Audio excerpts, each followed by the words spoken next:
Howdy, y'all. I'm Mr. Holga. And I am Todd Puckett. And this is Don's Used Photo Equipment right here in front of the Great Wall of Film. The Great Wall of Film. Emphasis on the. The very Great Wall of Film. Yes. So, as a matter of fact, we're going to start with the Great Wall of Film. Yes.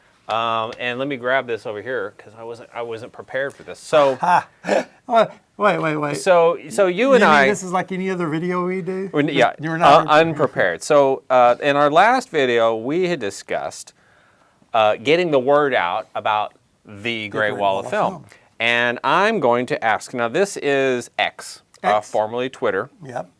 And I'm going to ask X. Now, I've had a little conversation with X, and we're going to see if it's actually learned anything.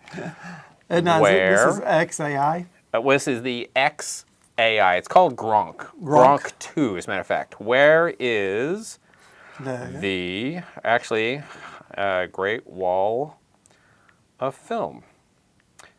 Question mark. All right. So where is the Great Wall of Film? I'm asking Grok 2 right now, live as we speak. And it comes back. The Great Wall of Film is currently located in the Academy Museum in Los Angeles. No. So I'm going to say, how about wrong? Wrong. And I'm shame on you, Grok. Shame on you. Yeah. Apologies for the confusion. The correct location for the Great Wall of Film is actually along the Jungo Wash flood control channel in Los Angeles. No. It's kind of further off. All right, where just say, can you say the Great Wall of Film, Dallas? In Dallas. Yeah. So I'm going to say, where is the Great Wall of Film in Dallas? Question mark. Let's be a little bit more. Let's help Grok 2 out a little bit. And it's searching. There is no specific location known as the Great Wall of Film in Dallas. However, Dallas has various notable filming locations as... Oh, Grok 2, you have failed. Failed miserably. You have failed miserably.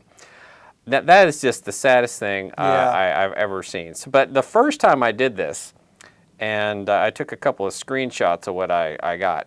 So the first time I did this, I say where the Great Wall of Film, and Grok 2 came back with, the Great Wall of Film is located at the Texas Theater in Dallas, Texas. Yeah. I'm thinking, hey. Close. The ballpark. It's in the ballpark. And of course I said, close but wrong. That was my response. Apologies for the confusion, once again, Grok 2. The correct location for the Great Wall of Film is actually at the Texas Theater in Oak Cliff. So it was trying to be more specific about the place in Dallas. Yeah. No, not what we're looking for. So I went ahead and told it. The Great Wall of Film is at Don's Used Photo Equipment in Dallas, Texas. Yes. And it says, thank you for the clarification. The Great Wall of Film is indeed at Don's Used Photo Equipment located in Dallas, Texas. So then I'm like, okay. Because, I put out that tweet that said, hey, what is the Great Wall of Film? It was a long one. You should go check it out. It was very nice. So I said, that's on your X account? It was on my my account. Twitter account, whatever. And I thought, it's like me putting it out there would be educating Grok too. You figure he could read my tweets, right? Grok is supposed to know all. So one of the things I put in there lastly was about influencers. Mm-hmm. And so I asked the question, are influencers welcome at the Great Wall of Film? Grok's answer is yes, influencers are welcome at the Great Wall of Film at Don's Used Photo Equipment in Dallas, Texas. The location is known for its rich collection of photographic equipment and film related items, which could be of great interest for content creation. It's like, oh, such BS. It went so far to the other direction. It's like, oh, I was not wearing my boots for that one. It was getting thick. Yeah, but then a week later, not even a week later. It completely forgets everything. Completely forgets. It's wiped its entire memory of the Great Wall of Film. The Great Wall of Film. So guys, we're putting out a call to action here. Please, please, please go out on your social media and tell AI, essentially, because that's what AI is learning it from, about the Great Wall of Film. In Dallas, Texas. In Dallas, Texas. Don's Used Photo. Right. There is only one Great Wall of Film, apparently, and this is it. Yeah. I don't care what they say in Los Angeles. Do you? Well, no. Not really. No, not really. No, it's okay. Not when it comes about the Great Wall of Film. So I know we had it in one of our last videos at the end. Yeah. Let's front load it a little bit. Yeah. You had a visit from the unknown repairman, and Yes. I met him. You met the the unknown repairman. I know, and he was not wearing a Brahms paper sack on his head. No, he refused. He's a very nice guy. Yes. And you had quite a few people show up, Yes, yes. including me. Yes. But you didn't have anything for him to say. No, I didn't bring anything for him this time. No. Yeah. No, we had several people come into the shop, drop things off. Also, I had people who came in earlier and dropped things off for me to give to him, which I did. And Yeah. picked them up. And then we had one guy come in, and he's going to watch this, but yeah, he brought in a couple of boxes full of stuff. He did. He had a small tragedy on his hand. Our heart goes out to him, but I'm glad he's getting things repaired, though. That's great. Cleaned up. And whenever the repairman, the unknown repairman. The unknown repairman. So left, we're going to keep this joke going for a little while, guys. Yeah. Bear with us. Yeah, the people who came here and met him know his name and shook his hand and talked to him. And but whenever he left, he had to take three or four trips out to the car to carry everything that was dropped off for him to work on. And let's just say he was very happy with the haul. With the haul, I mean, the ultimate goal is to keep him in business, not Right. overload him, but he needs to have business. Yeah. Right. And so this now Dallas has one more repair person as an option. You can drop your equipment off here, and in a couple of weeks he'll come back, drop things off, and pick things up. Yeah. And in a couple of months he'll come back here, sit down, and be available for a Saturday once again. But there's going to be a little bit of a lag time between.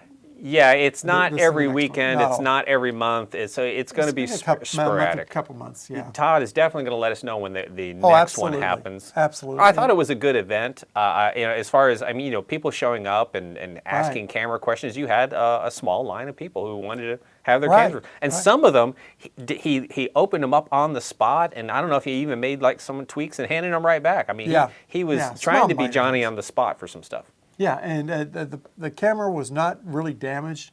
Just changed the battery out and handed it back. Said, it works now. Yeah, it should do the job. Go buy yourself a battery. They had dropped the camera and it hit. Oh, so that's a bounce. It was a bounce, and so yeah, now they're. I think they dropped film off and wanted to test. They did a test run through it, a roll through it. So they're well, that's good. I mean, it's always good to see cameras coming back. Speaking of which, one of the people who was in line, this doesn't happen to me very often, recognizes me as Mr. Holga, and then proceeded to talk to us about our videos. Yeah. And for some strange reason, he says we talk over each other too much. We do. Maybe we should stop doing that. No. No, I don't think so. Well, we shouldn't really do that. Yeah. We need to keep doing it. Yeah, no. Well, listen, it's a lot we're of going to fun. talk. Yeah, and over each other. And it's going to happen. We try not to, but hey, it happens. We do this, and I understand. A lot of people do like this, and I do understand it does bother some people. But yes. When you came up here and you set this thing up, and you said, I want to have fun. I'm doing this to have fun. So we do have fun with it. And occasionally, we actually inform people of things. Every once in a while. Not very often, every once in a while. It's just the rule of average. Right. So on to the next little topic here. So one of the things we also hooked on. I want to tell you this too. Yes. I have been watching a lot of other videos and podcasts. Not our videos? Not ours. Okay. Others. How dare you? I know. You should be watching ours on loop. No, I did that, and you said stop because I shouldn't be artificially inflating the. That's true. The hours watched. Yeah. But I'm watching a handful that I've been following and kind of watching. They're so boring. Other videos are boring? Well, I mean, because they sit here and they just sit there and just blah, blah, blah, blah, blah, blah, blah, blah, blah, blah, blah. And it's like, wow. Well, I like the fact that you and I have the opportunity to bounce things off of each other, right or wrong, or fresh ideas and things like that. I mean, you don't know what I know, I don't know what you know, and it's a fun conversation. Well, you don't think I know what I know. I don't even think you know what you think you know. I do. What's amazing is not amazing. What's hilarious to me is every time he finds out I'm right, and he still No. I still try and argue with him. He's still That can't incredulous be about right. it. That He can't goes, be right. No. And he looks and he keeps looking at it and he just goes, Damn it. Eventually, I admit he's I'll let right. him- But I'll let not him on go. air. I'll let him go on. Yeah, I'll Not let on him air. walk off and leave, and then I let him come to the conclusion himself that I was right. Well, I did happen to watch a video recently this week. I think it's, I'm going to have to get the name of it. It's like, it's either Images by Sam or Sam Takes Images or something like that. She's a photographer. I think she's over in either China or someplace like that. And it was a really great video. I'm going to recommend. I'll put the link down below if I can remember. Essentially, she compared 4 different scanning methods for film and talked about the differences of each one, how they handle the film and how it creates different photos and sizes and things like that. It was a very informative video. I think it was like only like 15, 20 minutes long. It's a great video. And which, of course, that's why it's got so many views. It was very, very helpful. So Maybe that's one thing that we can have a future video on, is that different other locations or sites that we enjoy watching. maybe we should do that. I saw a video on Kodak movie film, and it was an awesome video because it went through and it said the movie film from the 70s and why it's different than today, and it went through a step-by-step explanation of why all of those great movies like, Raiders of the Lost Ark and E.T. and what was the other one it showed? It showed several of them it just showed several of them from that time frame. And it explained 1982 was a strong year for movies. Yes, and it talked about it was a Kodak 100D, and it went through and explained why it created that look and why the look today is so different. Interesting. Wonderful video. One of these days we're going to have a deeper talk about all these different other podcast out there and what we like and why. That's a good See, this is the unplanned portion of our videos because one thing leads to another. So you mentioned movie film, and you and I think at least I have, you and I had the discussion about the Kodak holding back the movie film from respoolers. Yeah. And both of us, I think, I know I did, like I said, watched the reel by Atlanta Film Company, Bill Manning. And Bill, so essentially for all of you who are worried about Atlanta Film Company and Cinestill and whoever else is taking movie film and cutting it down, Bill is actually putting a nice Instagram out there. Guys, go check it out if you want to get more details on it. Right. But essentially, they're trying to protect their business because clearly, if they can't get these 400-foot or 1,000-foot reels, then their model of business doesn't work. Right. So one thing they're doing, he said they're going to do, is they're no longer going to sell 100-foot reels, so you won't be able to respool your own.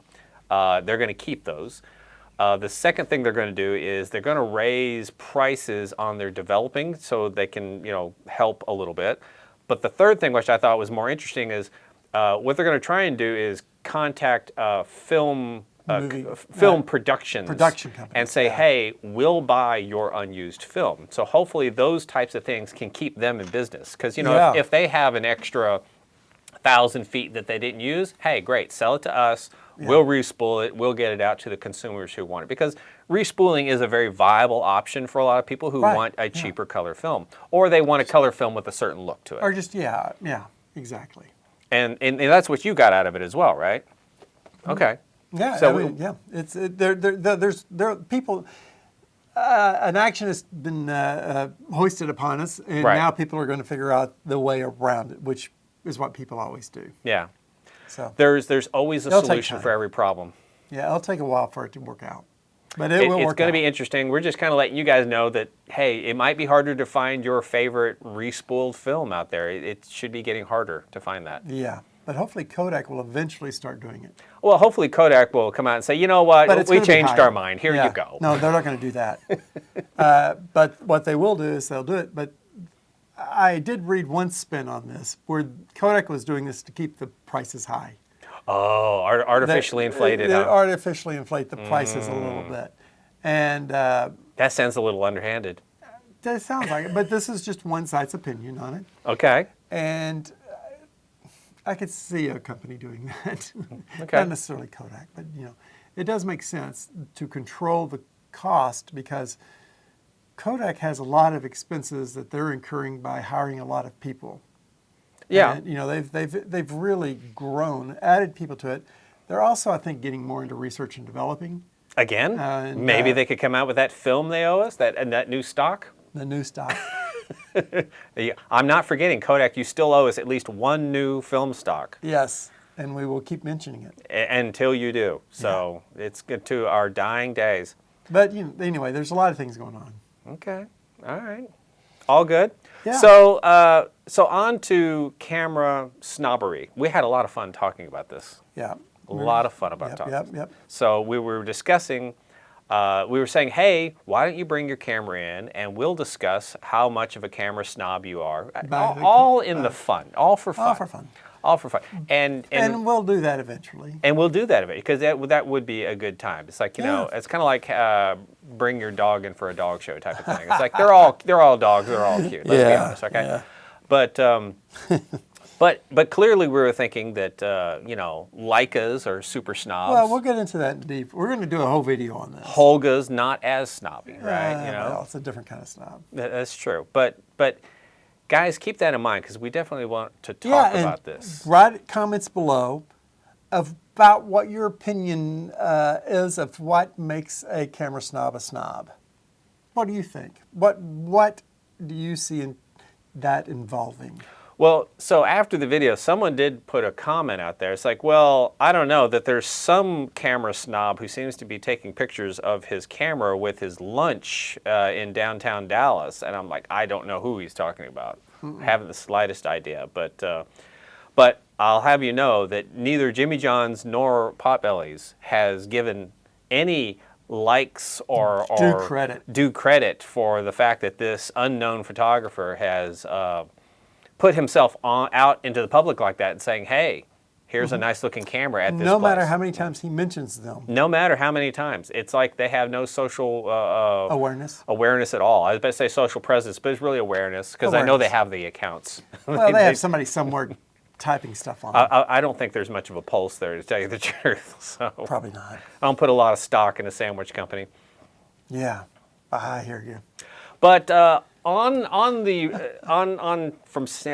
camera snobbery, one thing that I was thinking, because you guys know how much I love myself a good Nikon camera, and obviously space exploration is now on the big list, right? Yep. So I've been watching this one for a little while, and we would love your opinion on this one because they're on eBay right now, and mind you, it's been on there for a while because clearly nobody is buying it. Well, does it say how many people are watching?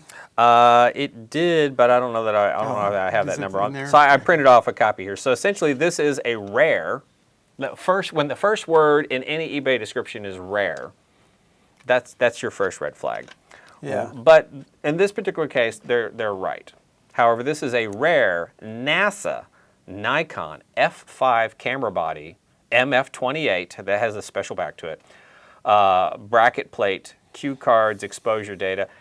Apparently, this Nikon F5 has actually been on a space shuttle in space. Mm-hmm. It is documented that it has been in space. It comes with the paperwork. It has documentation. It comes with a tag, a serial numbers, documentation. So I think on the Nikon F5 was the last film cameras to go into space. You know, they've had a lot of thefts at NASA. I'm wondering. What? Well, no, they have auctions too. They get rid of stuff. So I'm sure whoever bought this camera didn't pay anywhere close to $3,000 for it. Probably got it pretty cheap. Yeah. So speaking of cheap, the going price is the asking price. Well, this is a buy it now. This is not even an auction. It's $3,000. Okay, yeah, I know it's $2,999.99. I'm going to throw in a penny. It's $3,000. It's $3,000. But there is a reasoning for that. Take that penny off.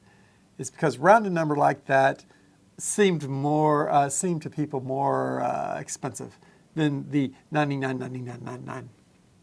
You know what it doesn't say though is it doesn't say free shipping though. You would think for really, seriously. Well, unless, of course, I didn't print that part. But you would think for $3,000, free shipping. Yeah. But no, not free shipping. So to put this...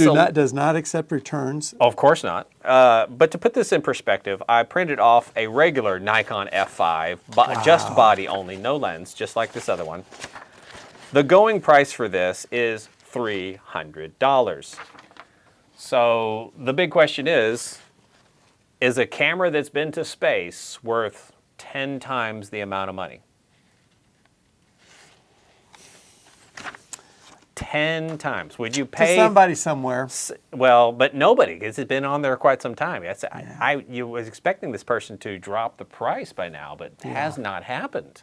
That's sad. Very sad. Interesting. It is interesting. Very interesting. Having way too much fun today, guys, because we're just all over the board here. Todd? Yes, sir.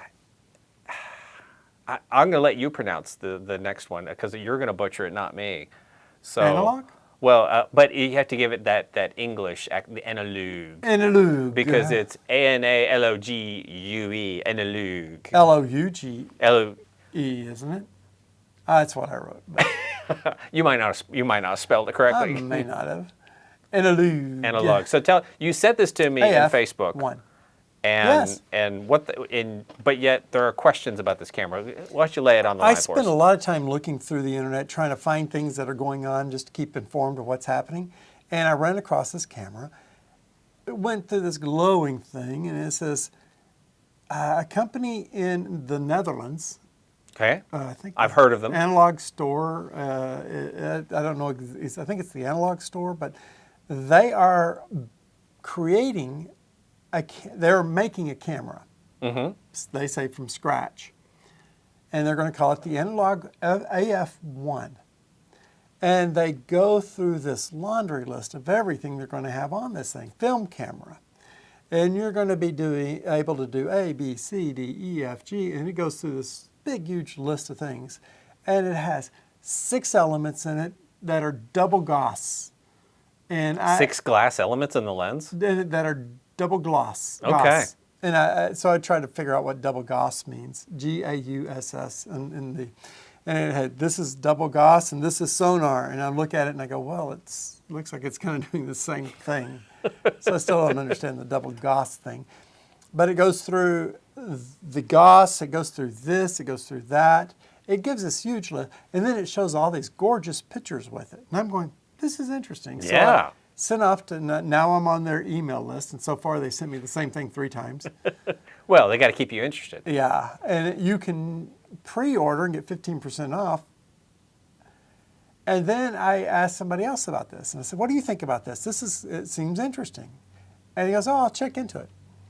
Next day, oh yeah, we are checking into it. And there's some odd things about it. Ooh. Odd things. Now, this has led me to kind of wonder about all of these Kickstarter programs that we see. What are some of the telltale signs of things going on that you could look for to help you not see? Yeah, what are the red flags when it comes to a Kickstarter program? Well, first and foremost, they've got a beautiful web page or website or information on this camera. Yeah.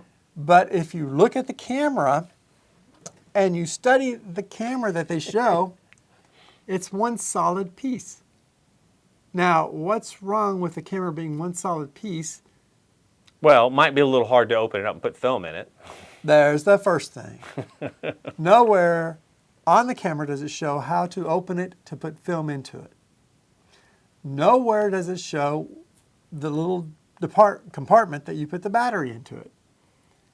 So those should be red flags. I mean, really, it looks just like a chunk of plastic because there's no doors and no hinges and all that kind of good stuff. Yeah, it's just one solid molding. Yeah. With a, something for a lens and flash and everything that you would like in a list.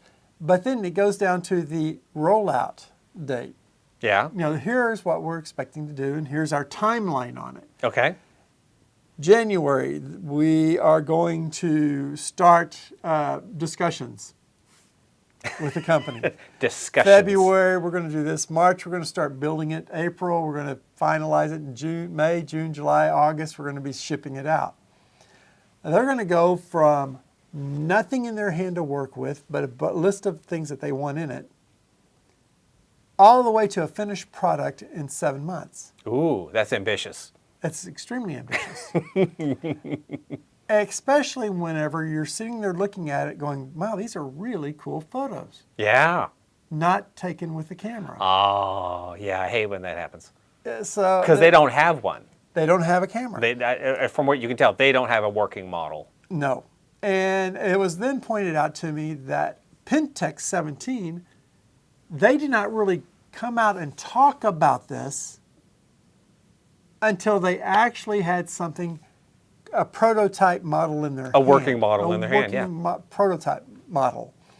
They'd been evidently working on this thing for a long time prior to coming out and doing their video about it. And shortly from when that video came out to, I don't know how long, but they snuck in like a picture with just part of it on display. Okay. So they did have a model of it. And then short time after that, there's more information. But it took a couple of years to get all this thing really. Oh, yeah. I mean, so we were talking about the Pentax 17 for well over a year and a half. Yeah. I mean, when those first videos that required translation came out, I mean, we were all pretty excited, but it was a good long time. And then, of course, it was at least over a year for the Rolly 35 autofocus. But once again, I think they had a working prototype before they announced anything either. So the fact that somebody doesn't have a camera in their hand that they can actually open and close and show and things like that, and take pictures with, is like, that is not. I mean, it's either that or it's a piece of junk that they're building, and it's going to be no different than any of the other point and shoot nothings that they try and sell. But didn't they say it was going to be an autofocus camera? Autofocus, thus the AF1. Right. Double Gauss lenses. Okay. A world-class metering system. Okay.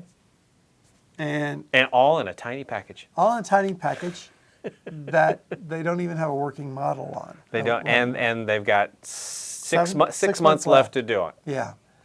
So. Yes, those are. I mean, we are so anxious for things like this. We're so anxious for film to come out. We're so anxious for cameras to come out. Yeah. We're so anxious for the camera industry to catch up with the enthusiasm. Oh yeah, definitely so. And I think there may be some people kind of taking advantage of that. Yeah, nobody would do. Not the film community. They would not do that. Nobody would ask you to send money and then the analog community would not do that, even at a 15% discount. No. Yeah. Did they say how much? So 15%. $400. $400. So yeah. So I mean, because $90 off of it. Well, the Rolly cost me what, $800. Autofocus, metering, all that kind of good stuff. I mean, they're expecting to put the same technology in this for half the price. Yeah. Yeah. That's another red flag. I mean, because this technology is not cheap. No. Especially when I would consider film photography a luxury.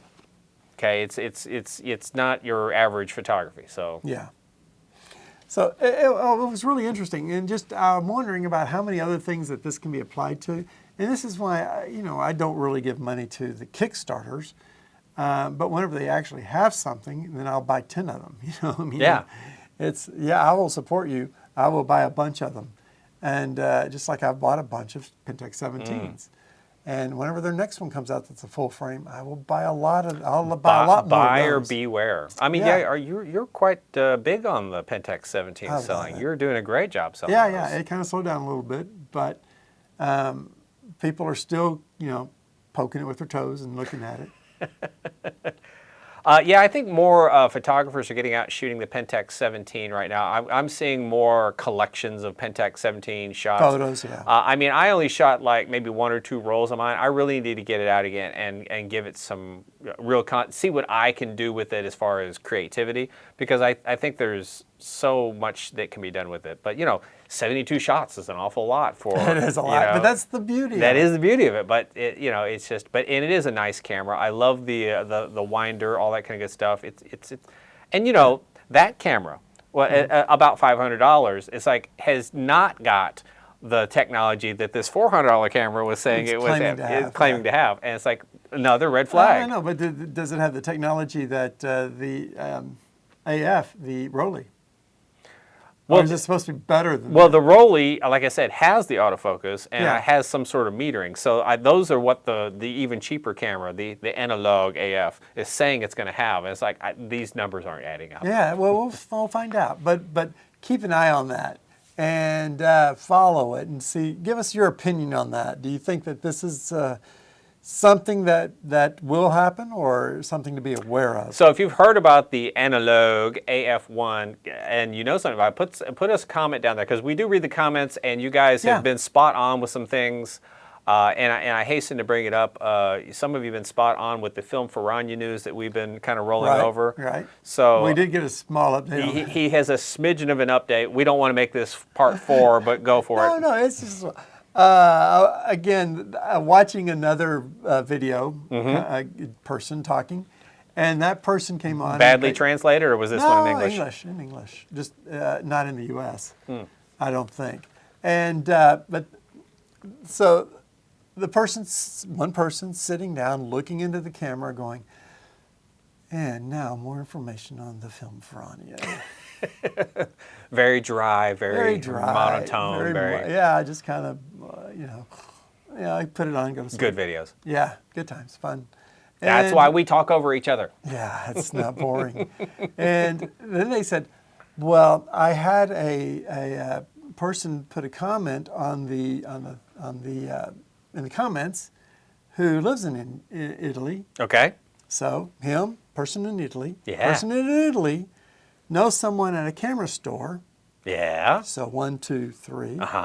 Who knows someone at Film Ferrania. 4. Okay. Ooh. Yeah. 4 degrees of separation right there. Yes. 4 degrees of separation. I mean, he practically works there. Yeah. First name basis with the owner. And I know somebody who watched that video, 5 degrees. There you go. And they said that they are up and running. They are about to start making new film shortly. Okay. It will be out in a couple of months. Film Ferrania, guys. Up and running. That's what they said. Making new film. Shortly. And that they are basically back up and going. Now, I've tried to read anything else that backed that up. Do you have yourself a Google alert for Film Ferrania? No. You need to make one, just in case. But the person did say that this is all official. So I'm assuming since it's all official. Was there unofficial news? Yeah, well, this is all official. Yeah, pretty much anything I'm saying is unofficial. Everything we say is unofficial. Yeah. And they basically said that it's official, it's going, and we'll know we'll hear about it in a few weeks. And I'm going, okay, but that's the only thing that I have heard. The only, so there wasn't anything to back that up. Yeah, right. Right. Nothing to back that up.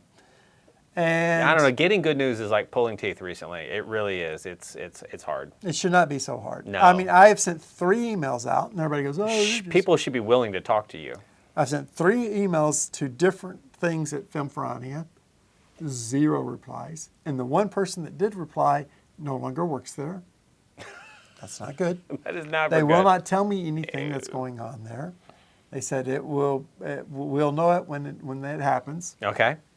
I guess nothing's happened because we don't know it. You'll know art when you see it. No newspapers that I can find is saying anything about them doing a new production run. Mm-hmm.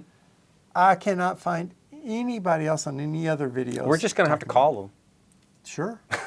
We don't have their number, but still.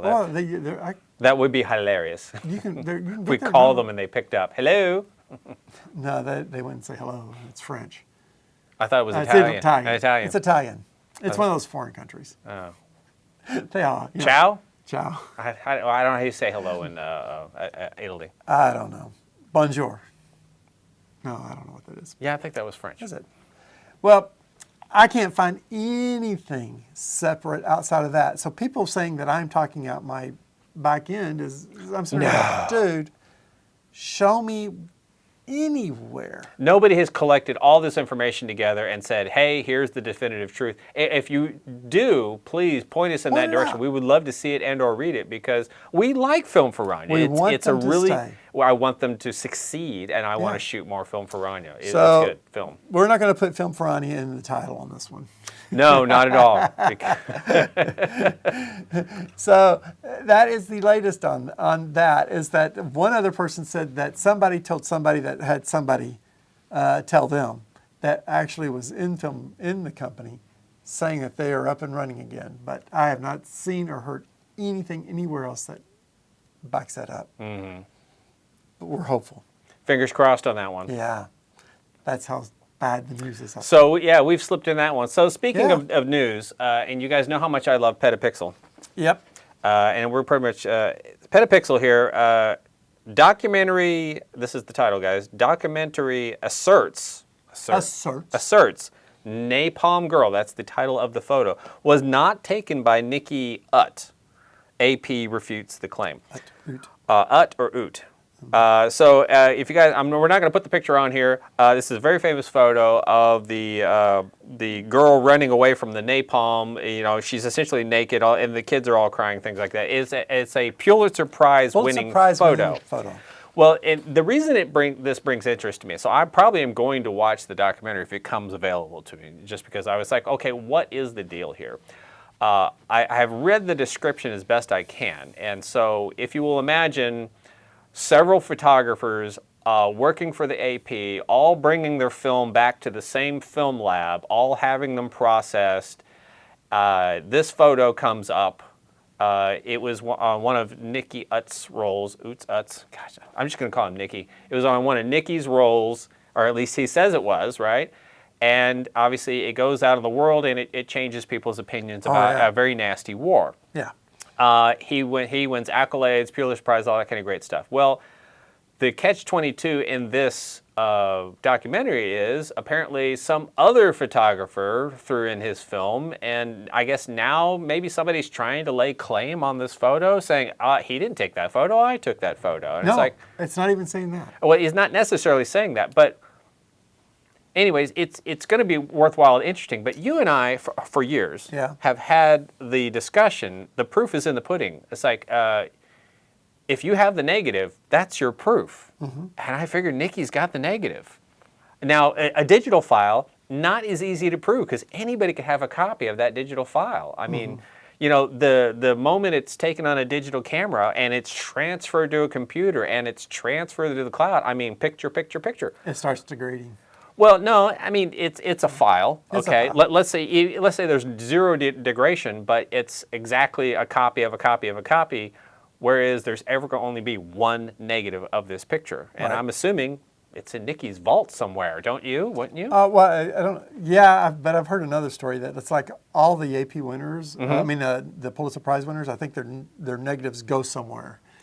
So he might not have it in hand anymore. Well, but yeah, I mean, but I don't know. I would love to find that out. That story about when you win a Pulitzer Prize for a photo, what happens? Well, what all happens? I remember there's listening. Steps that go on, and it's. I heard that the negative may be theirs, but it may be held in a vault somewhere for international, world security reasons, so that they can have it for. Yeah, I'm not quite sure on that one because I remember listening to Bob Jackson, who took the famous photo of Lee Harvey Oswald getting shot in the basement of the Dallas police headquarters.